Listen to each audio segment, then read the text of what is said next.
हरि कृष्ण कहते हैं, अगर तुम अपने उज्जवल भविष्य की कामना दूसरे पर निर्भर रहकर, दूसरों पर आश्रित रहकर करते हो तो तुम बहुत ही भोले हो, क्योंकि किसी व्यक्ति के ऊपर आश्रित रहना उस व्यक्ति की कैद को स्वीकार करने जैसा होता है। क्योंकि किसी के आगे भीख मांगने से ना तो सम्मान मिलता है और ना ही प्रेम मिलता है। हर वो रिश्ता जो आंसू साफ करने के बजाय आंसू देने लग जाए तो समझ जाओ कि अब उस रिश्ते ने अपनी उम्र पूरी कर ली है। अब उस रिश्ते ने तुम्हें लाल झंडी दिखा दी है। उस रिश्ते में टिके रहने का कोई फायदा नहीं है। उस रिश्ते में टिके रहने का मतलब है अपनी शेष आने वाली जिंदगी को भी आंसुओं में डुबो देना। इसलिए किसी के इतने आश्रित मत बन जाओ कि तुम्हें उसके सामने गिड़गिड़ाना तक पड़े। तुम्हारे आसपास, तुम्हारे अगल बगल बहुत कुछ घटता है और घटनाएं तुम्हें बहुत कुछ सिखाना भी चाहती हैं, मगर तुम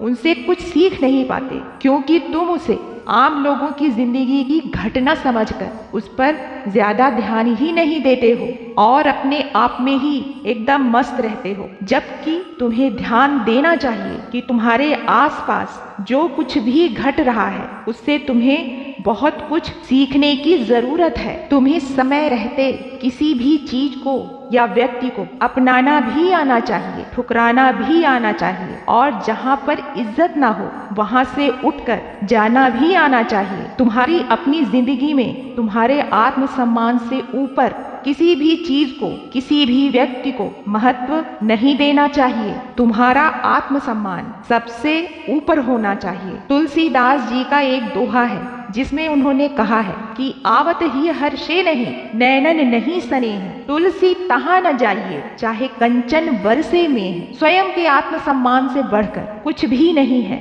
स्वयं के आत्मसम्मान के लिए हमेशा संघर्ष करना चाहिए। क्रूरता और अधर्म का साथ कभी नहीं देना चाहिए। स्वयं को अपनी भावनाओं से ज्यादा मजबूत बनाने का प्रयास करो, अन्यथा जीवन के प्रत्येक पड़ाव पर हर बार स्वयं को ही हारोगे। क्योंकि चालाकी, चतुराई और बेशर्मी के मिश्रण को आजकल की दुनिया में होशियारी कहते हैं। इस संसार में मनुष्य ही ऐसा प्राणी है जो अगर गिरने पर उतर आए तो जानवरों को भी पीछे छोड़ देता है, और अगर उठने की ठान ले तो देवताओं से भी ऊपर उठ सकता है। यदि एक इंसान दूसरे इंसान से प्रेम करता है और प्रेमवश अपना सर्वस्व जीवन उस पर न्यौछावर कर देता है, और अगला इंसान सामने वाले व्यक्ति के प्रेम को, उसके समर्पण को, उसके सम्मान को समझने के बजाय, सराहने के बजाय उसका अपमान करता है, उसे अपशब्द कहता है, कटु वचन बोलता है, तो प्रेम करने वाले इंसान को उस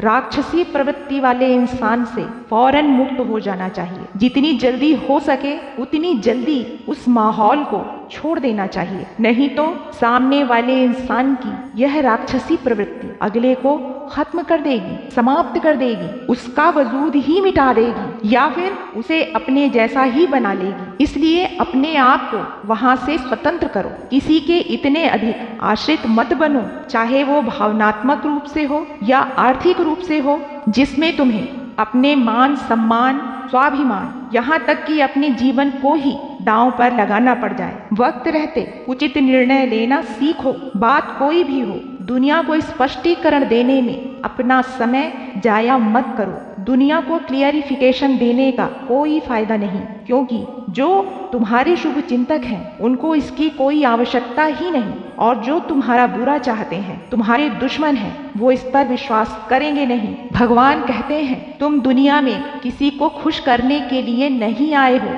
अपने जीवन को अपने हिसाब से जीने के लिए आए हो। एक बात का हमेशा ध्यान रखो कि रंग तो सभी खूबसूरत और सुंदर होते हैं, मगर तुम अपने ही रंग में रहो, किसी और के रंग को अपने ऊपर मत चढ़ने दो। अपनी जिंदगी में तुम्हें जो कुछ भी हासिल करना है उसे वक्त रहते ही हासिल करो, क्योंकि जिंदगी मौके कम और धोखे ज्यादा देती है। हमेशा सकारात्मक सोचो, ओवर थिंकिंग से बचो। ओवर थिंकिंग तुमको कंफ्यूज करेगी और तुम सही निर्णय नहीं ले पाओगे। नकारात्मक सोच तुम पर हावी हो जाएगी और निगेटिविटी जीना दुश्वार कर देती है। हरि कृष्ण कहते हैं ना अन्याय करो और ना ही अन्याय बर्दाश्त करो, क्योंकि दोनों ही पाप कर्म है। अब जिसे खुश रहना है वो ये देखे कि 2 दिनों के बीच में एक रात है, और जिसे उदास रहना है वो ये देखे कि 2 रातों के बीच में एक दिन है।